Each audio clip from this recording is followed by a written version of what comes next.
A day in the life of a software developer in Zimbabwe. Right here, man. In most cases, I wake up at around 6 a.m., sometimes later, sometimes earlier, just depends on the day. But each morning, I try as much as possible to do a routine. In this case, I went into my garden. And today I was watering my garden. Trust me, if you are 30 years old, a software developer and married, you definitely need to have a routine.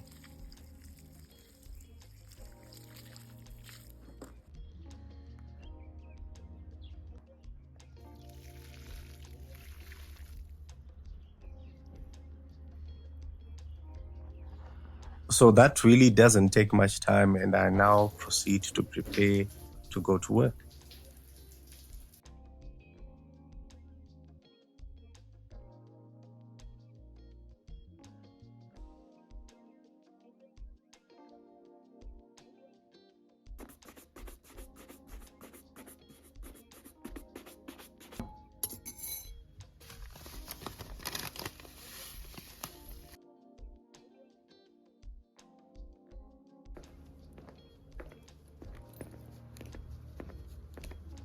So in most cases, I'm usually dead on time, like 8 o'clock exactly on time. But however, it depends with the traffic situation. So sometimes you might be earlier and sometimes you might be slightly late. In this case, I entered the office at exactly 8:02. That's counted as late, of course, but you know. Morning.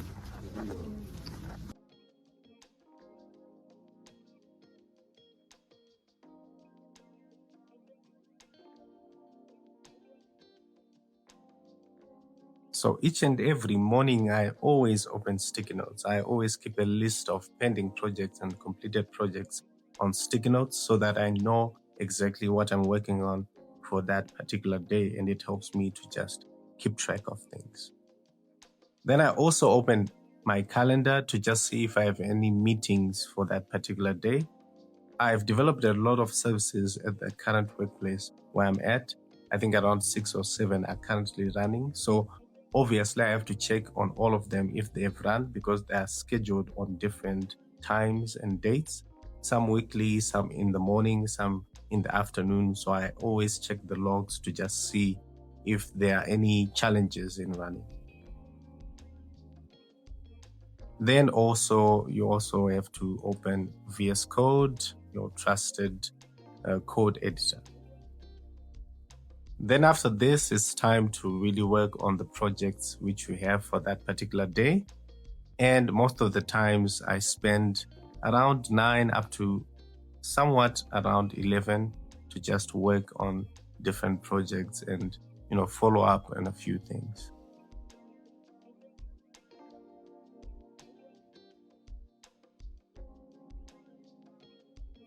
In most cases, I'll drink my tea at around 11. It's also a routine I'm recently kind of following, just to keep the body warm.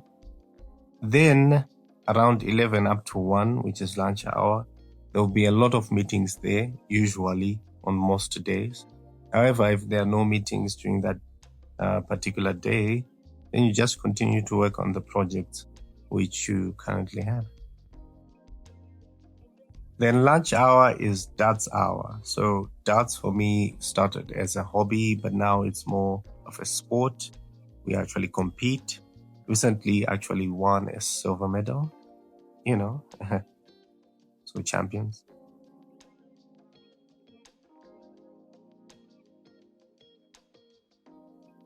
Software development is such a heavy job. It taxes the mind a lot. So, you just get some time to refresh.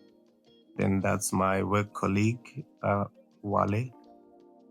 Then there are also others who come and we, play around with the boards.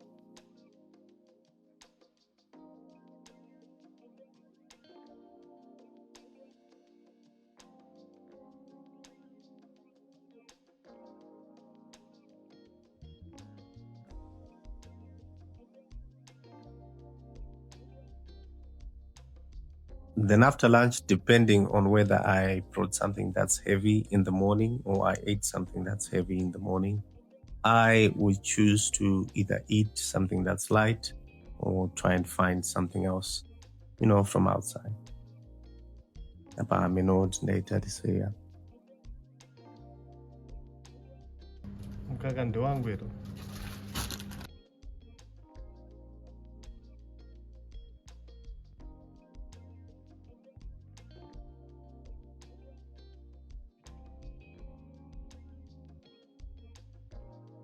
So after lunch, usually there will be a lot of meetings. So most meetings will also be done after lunch by others.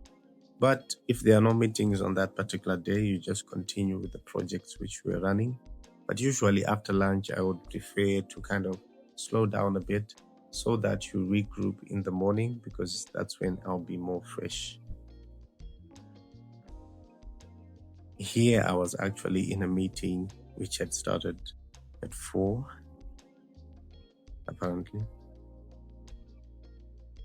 Then it's time to go home. I rarely go home at exactly 4:30 unless if I'm rushing for something.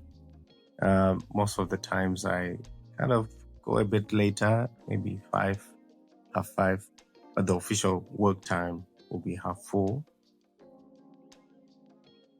Then heading home earlier will also help you to regroup and rest for tomorrow. So I actually like to do that in some instances, especially if I have completed like a major project or something like that. So this is a vlog type of video to just show you how software developers in Zimbabwe would typically spend their day, especially if they're working in an industry like mine, which is more concentrated in finance, accounting, or numbers. But obviously there are different models within different kind of systems. In some, they work in hybrid setups. In some, they work completely remotely. Then in some, they have to wear a certain dress code. In some, they're not required to. So those are just the differences. What do you think about the video? Do you like it? Also, do you like your current job? And how is your current job compared to software development?